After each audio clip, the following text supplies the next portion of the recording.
kind of waiting for it to get a little bit darker, because that's when the woods really shines.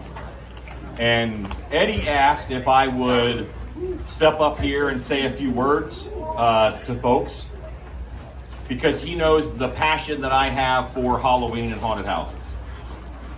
So I'm going to go through a couple things with you.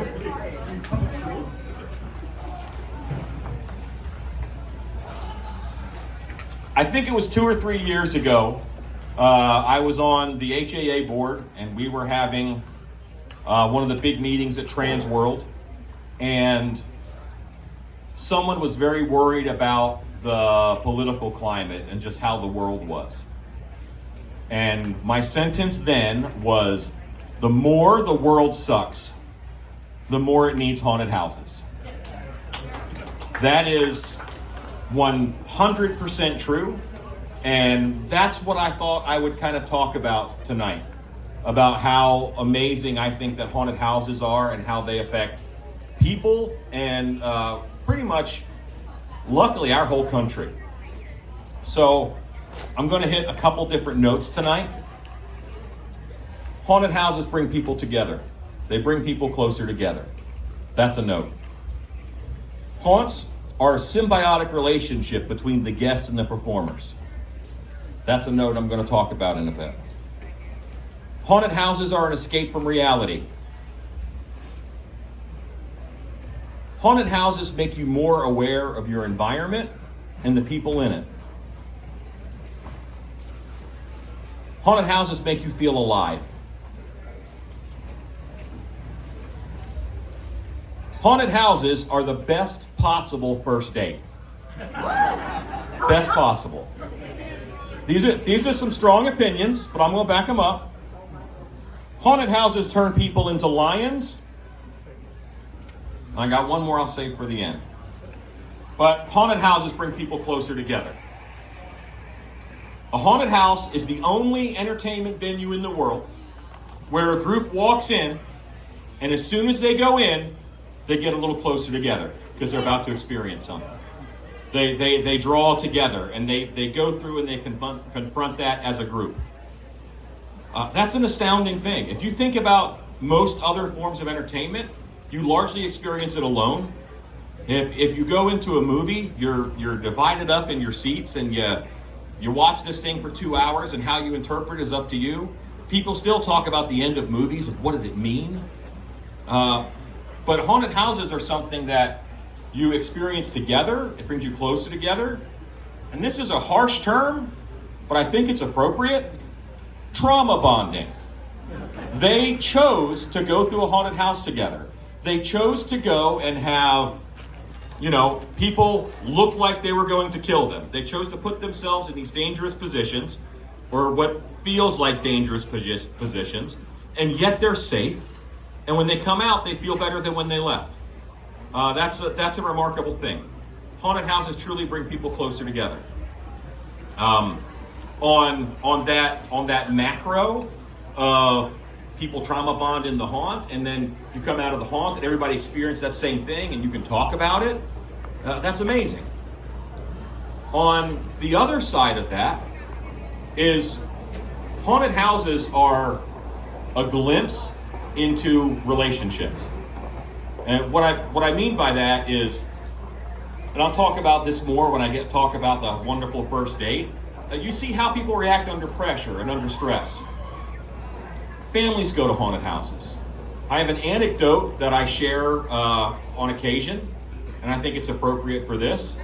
My friend Dan was working at Skull Kingdom with me, and he was working upstairs, and there's this family that's going through. It's parents, and it's a teenager, and it's a young child, maybe 5 or 6.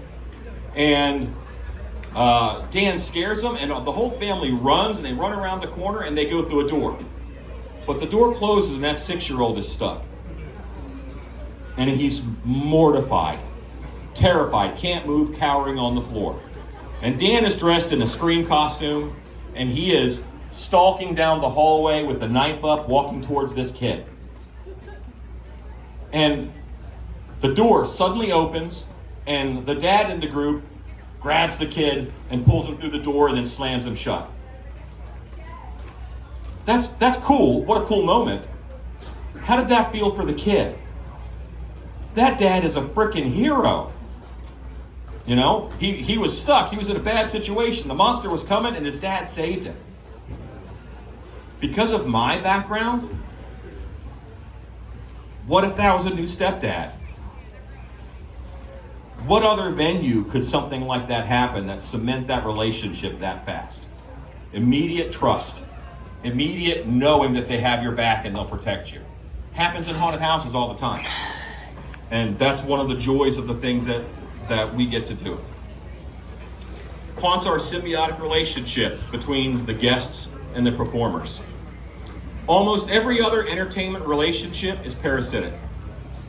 The actors make a movie and they get paid, and they need you to go to the movies and watch the movie. They need you to support it and pay for it in order for anything to happen for their career and what's happening. Because they're doing it ahead of time. Or maybe you're at a play or a live event like a stage.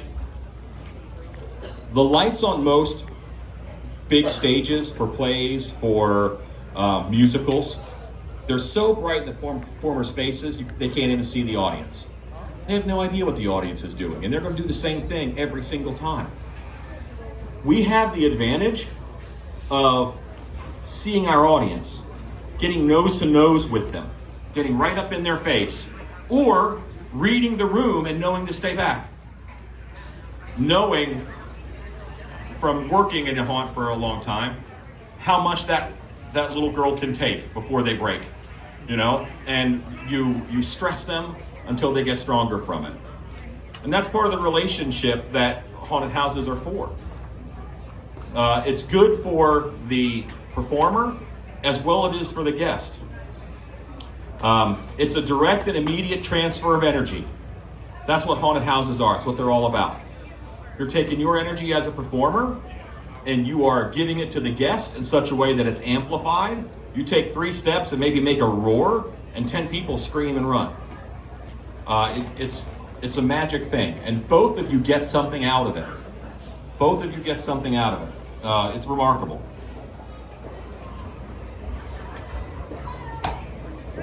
Haunted houses are an escape from reality. I mentioned that as one of my points. Good ones are, but I have a secret for you. I think that most people don't come to haunted houses to get scared. I think that people are already scared. We live our whole lives scared and afraid. Our brain has not evolved at the same speed as the world. We've made the world a really pretty safe place.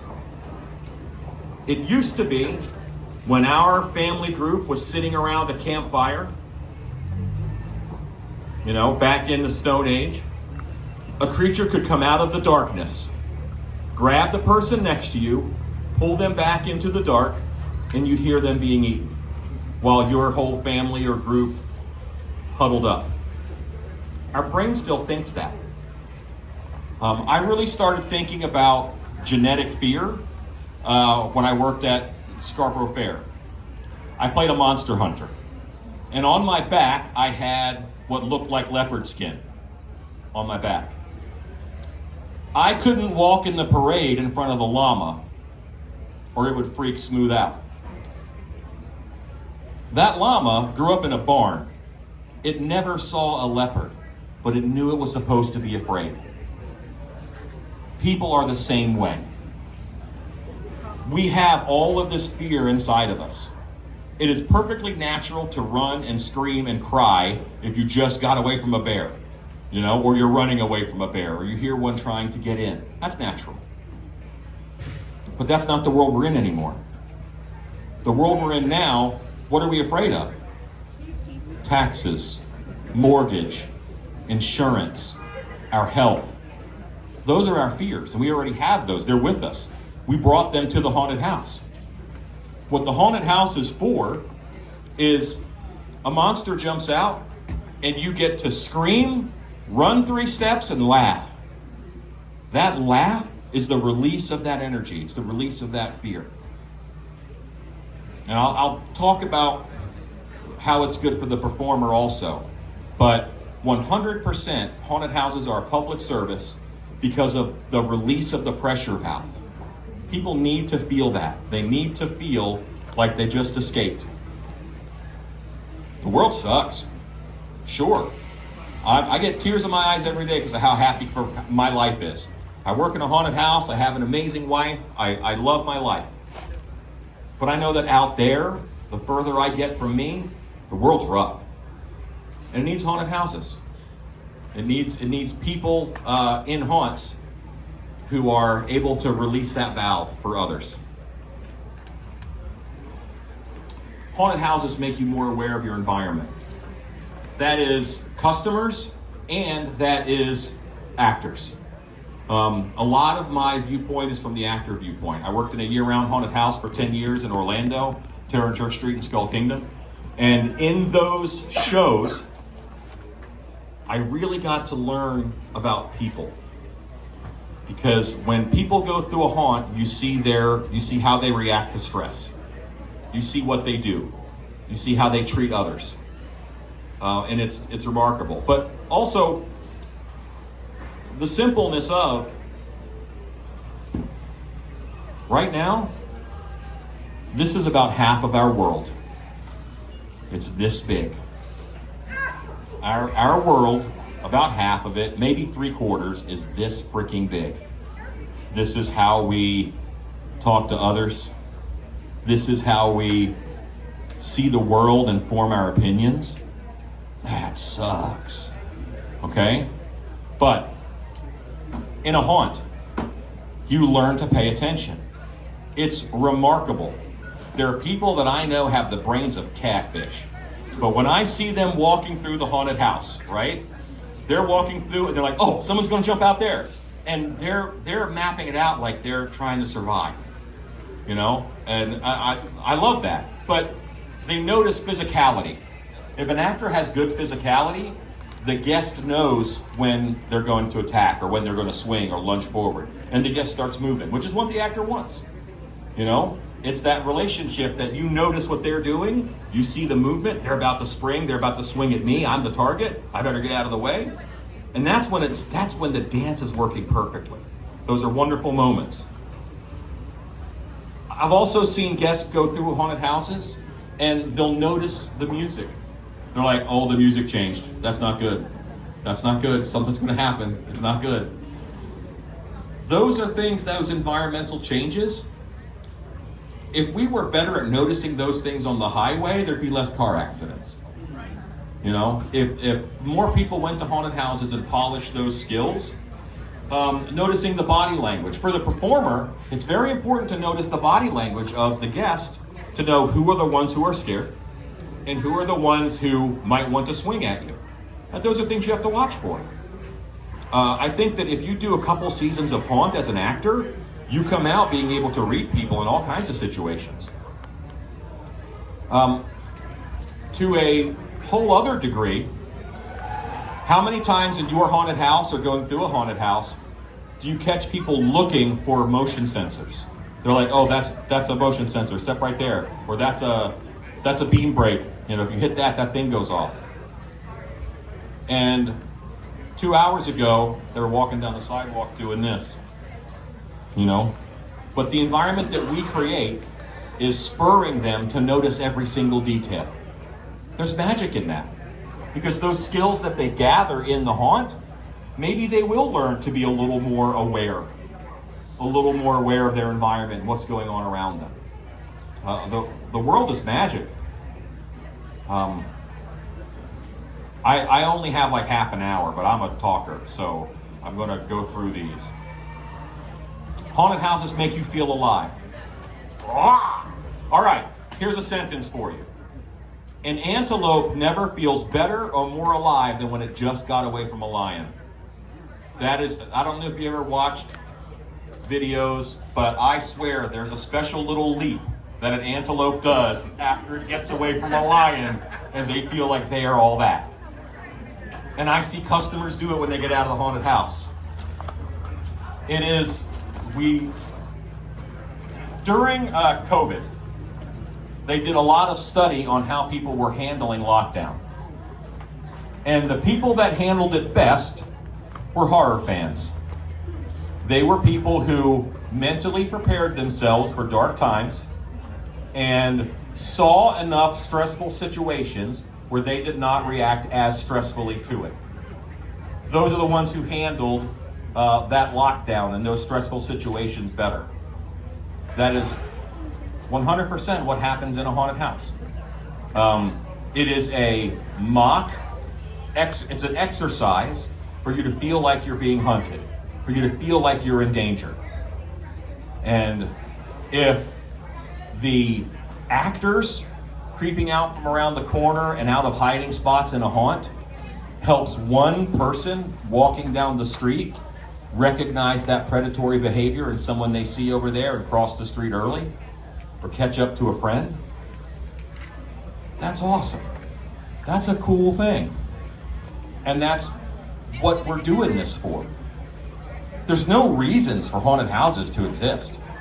When I talk to people from other countries, there was a guy who I worked with from Jamaica, and he said, you make places where people go to get other people to scare them.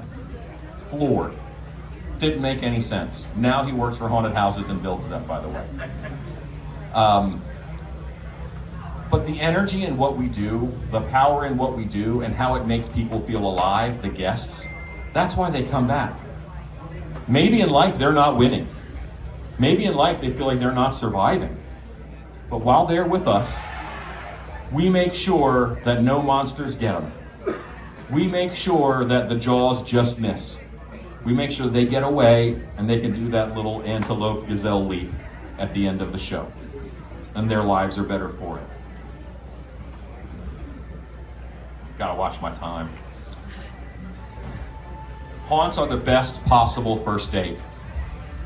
I would put thousands of dollars on that. How many relationships have I seen start in a haunted house? And how many have I seen end in a haunted house?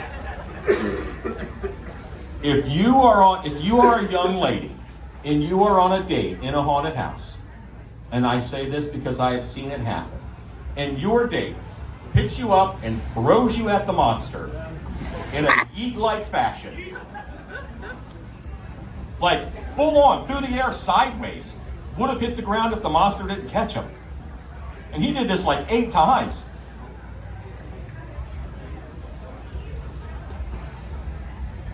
So there's so many factors to this, right? The couple goes in, boom, it gets dark, it gets scary. Tunnel of love effect from the 50s. They get a little closer together. You know, it's okay that I have my hands on you. You know, and we're going through this dark space. And someone jumps out. Someone's getting a little too intense. Does that date move you to the side and slightly get in between you? That tells you something. They're a little protective. Does that date throw you down and go assault the actor? That also tells you something. Maybe a little too much. He doesn't know what's real and what isn't. But all of those things can be seen in how people react to stress. And I think most relationships would be better if they had gone through a haunted house a couple times when they first started dating. That would be a wonderful thing.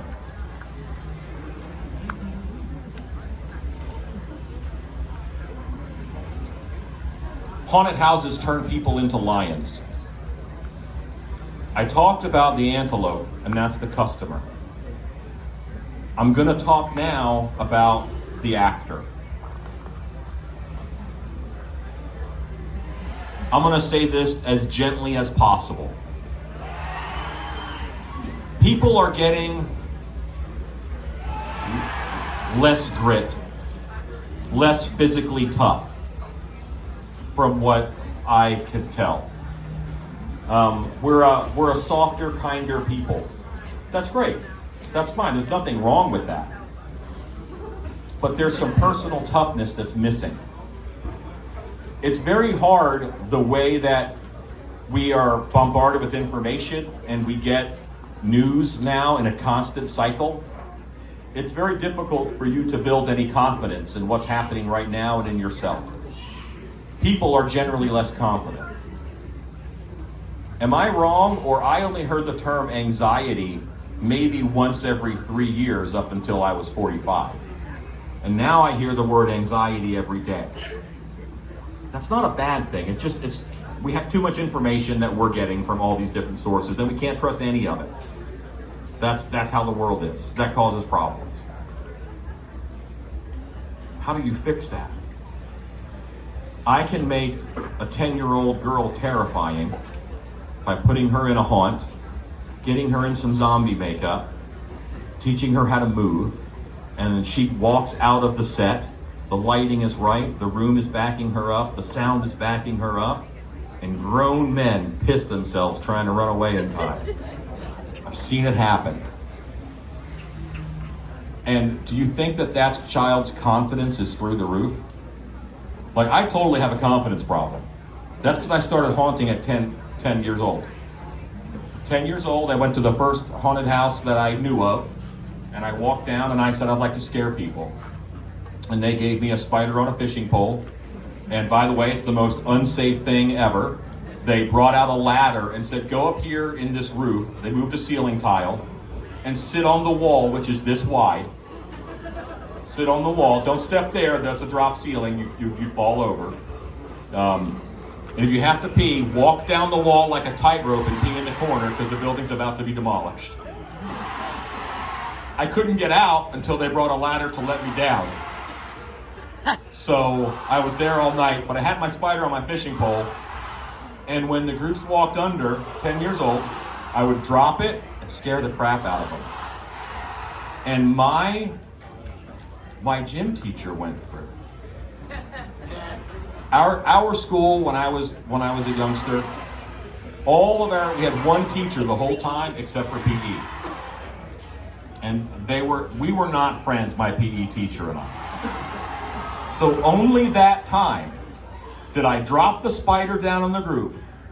He fell to his back on the ground, and I laid the spider on his chest, and he got the willy shakes, where he couldn't move and really do anything, and I leaned down just enough through the hole so he could see it was me. At that point, that was peak 10-year-old performance right there. And I knew I'm going to do haunted houses for the rest of my life. And I totally have. Totally have. 10-year-old me, I think, would be proud of what I'm doing today. On the other side of that, in that same vein, the actors that you just heard doing a big roar chant as they're getting ready to do the show, that's pride. That chant that you heard is a derivative of a haka, which is a Maori war dance. And why the haka came about is they're island people.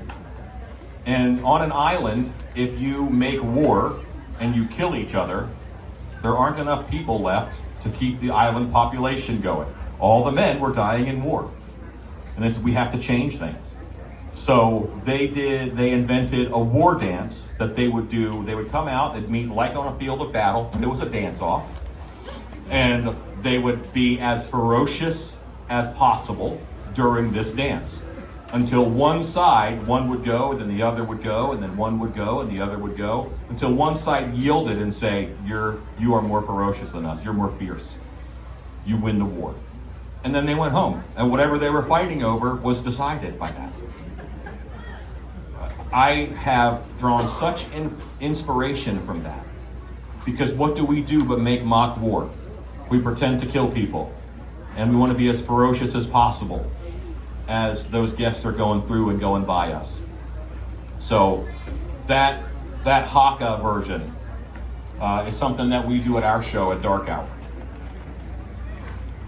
The confidence that I see come from young people in haunted houses, they do all right.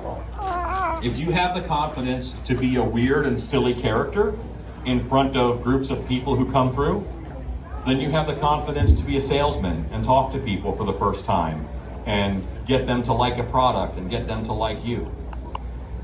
If you work in a haunted house and you learn all of the physicality that turns people off and makes them not like you, you can do that backwards and bring people in when you need to and support. Also, kind of for the world that we're living in, if you work in haunted houses, you know what someone in distress looks like. And then in the real world, if you see that, they're the first ones to help. That's what haunts are for. We're making freaking lions. They have enough aggression to ask for what they need. I think that people who work in haunts, they're going to grow up and they're going to be more political and more active because they're used to speaking up. They're used to speaking out. That's something that we need. And that's we're investing in our young people every time we do that. So here's another point. Regardless of your feelings of religion, to some folks, haunting is a form of ministry. And what a dangerous thing to say. But what we're doing is we're testing people. And I think one of the points of religion is to make sure that if you're tested, you pass. And that's what we do when they feel like an antelope who just got away from a lion.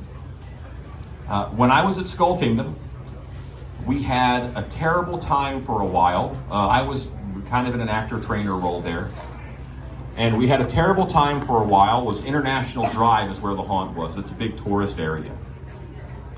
And there would be religious groups would come out and they would have their pamphlets and they would harass our pamphlet people who were the devil. And that's always, I don't want my people being harassed. They're just trying to do their job. They were handing out flyers to get business for the haunted house. I said, I'll do it. So I dressed up and I would kind of get in these debates with them. And a big anchor of my debate with them was how much prayer I inspire in the haunted house. Almost every time that I jump out, someone yells Jesus Christ, or they yell, oh my God. I get that a lot. Like a lot. And if you think about it, that's a prayer. Because they're asking for protection. It doesn't matter that it's for me. That might be the only time that they've spoken to God in a week. I made that happen. So that's another little feather that you can put in the haunted house's cap. I'm supposed to wrap up here in a little while.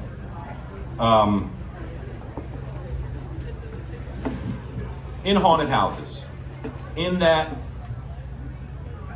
the ministry, the way that I have built my life around haunted houses, I think it's important for the customers to know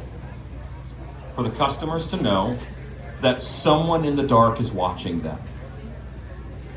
When they're going through a haunt, there's eyes on them.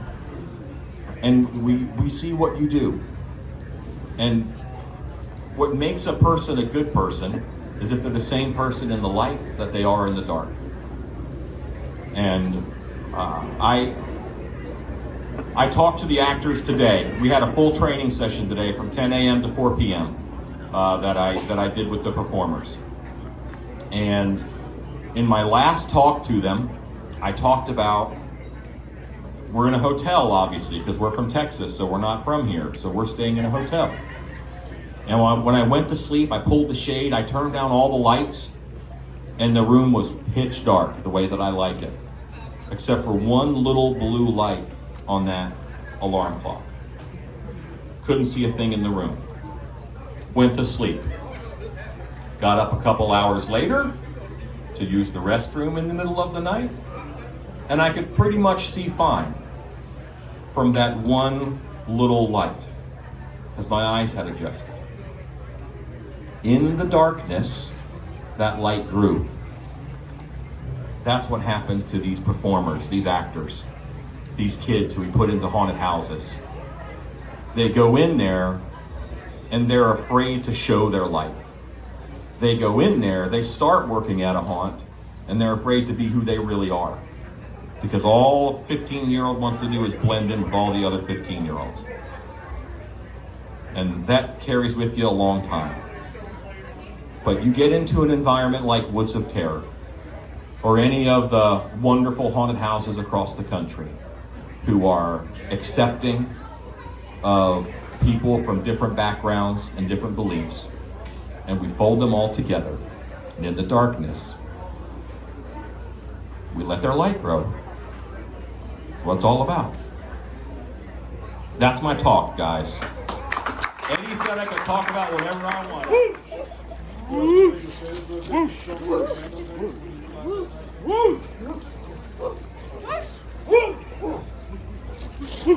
One move. Here's what's important about this, all right? Clear intent.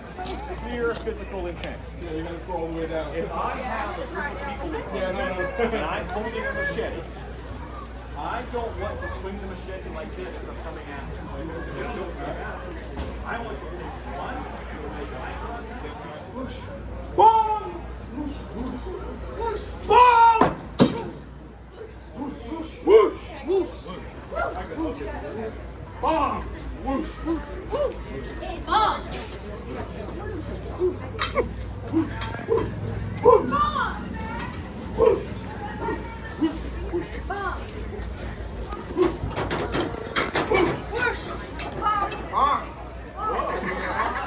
Listen, it never came to you because it went back the other way.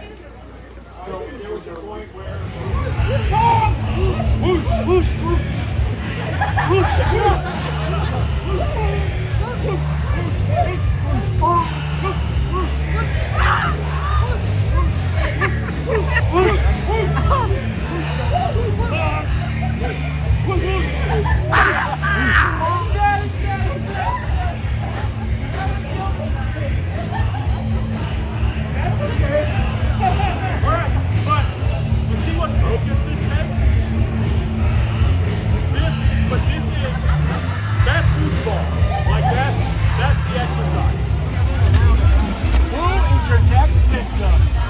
anybody who's like human traffic size.